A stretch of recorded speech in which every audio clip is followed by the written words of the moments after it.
네, 우리 지난주일 건전한 종말 신앙에 대해서 말씀을 드렸습니다. 두려움이 없는 신앙, 개인적 종말이 와도 세계적 종말이 와도 우리는 두려움 없이 두려움을 극복하자. 자, 이 사람들 안에 있는 모든 두려움의 근원에는 죽음에 대한 두려움이 있다는 말씀을 드렸습니다. 자, 그것으로부터 생기는 온갖 종류의 불안과 두려움이 있음으로 인해서 우리 일생이 그것에 매여서 살아간다고 말씀을 드렸습니다. 하지만 우리 성도들은 최악의 경우로 우리가 염려하는 모든 단계를 다 거쳐서 최악의 경우 죽는 거죠. 최악의 경우가.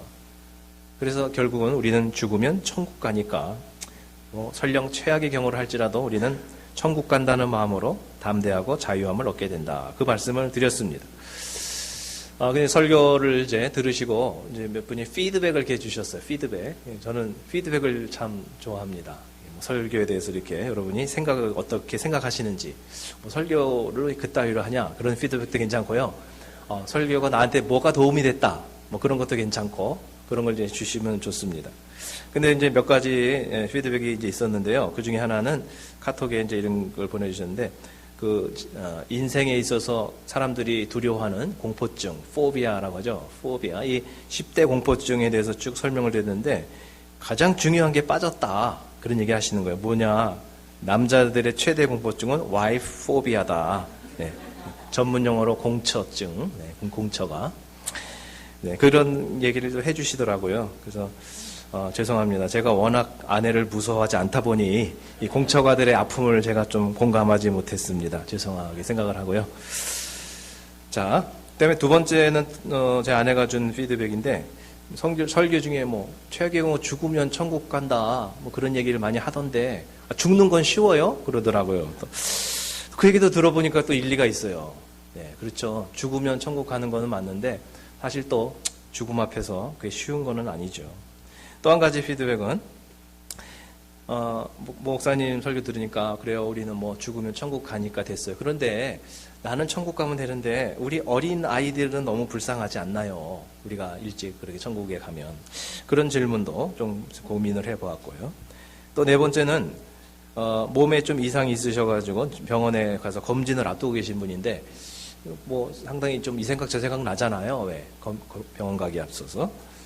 자, 그런데 지난주 설교에서 최악의 경우 죽으면 천국 간다, 걱정 없다고 하셨는데, 그거 맞기는 맞는데, 막상 또 의사 앞에 가서 무슨 얘기를 들을까, 이 생각 저 생각, 괜히, 몸이 좀 어디가 이상이 있지는 않는가, 노심초사가 된다, 이런 솔직한 고백도 또 해주셨습니다. 자, 그래서 오늘 설교 주제가 종말의 신앙 두 번째로서 흔들림 없는 믿음으로 살자라고 하는 건데요. 지난주와 관련이 있습니다.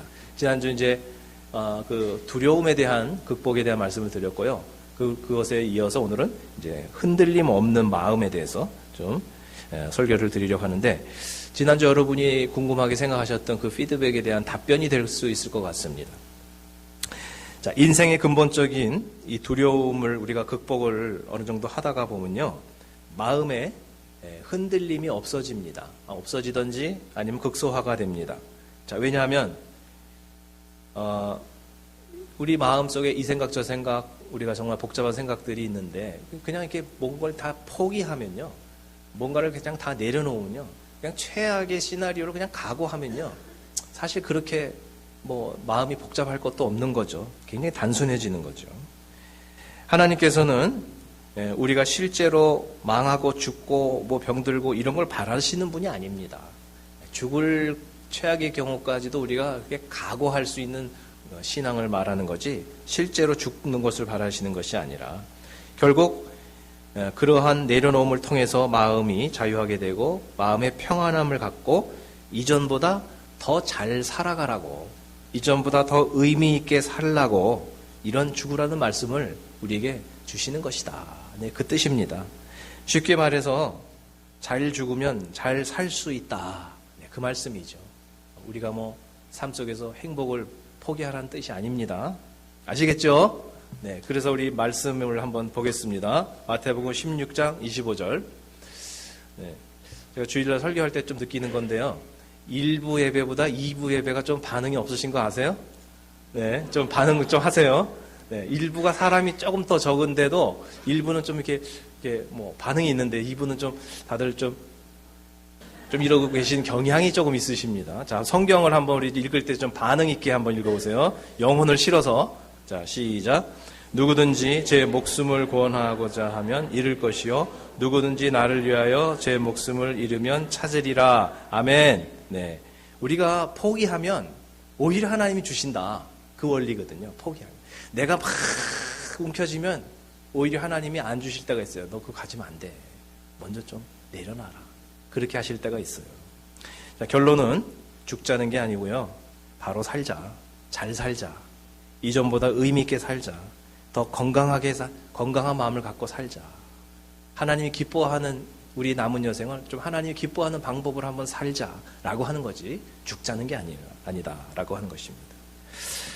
자, 물론 우리 주위에서 보면요, 간혹 너무나도 착하시고 너무나도 믿음으로 살려고 하는 정말 괜찮으신 분인데, 신실한 분인데, 하나님도 잘 믿고 신앙생활도 잘하는데도 너무나도 정말 불행한 사고를 당하는 그런 경우가 있죠.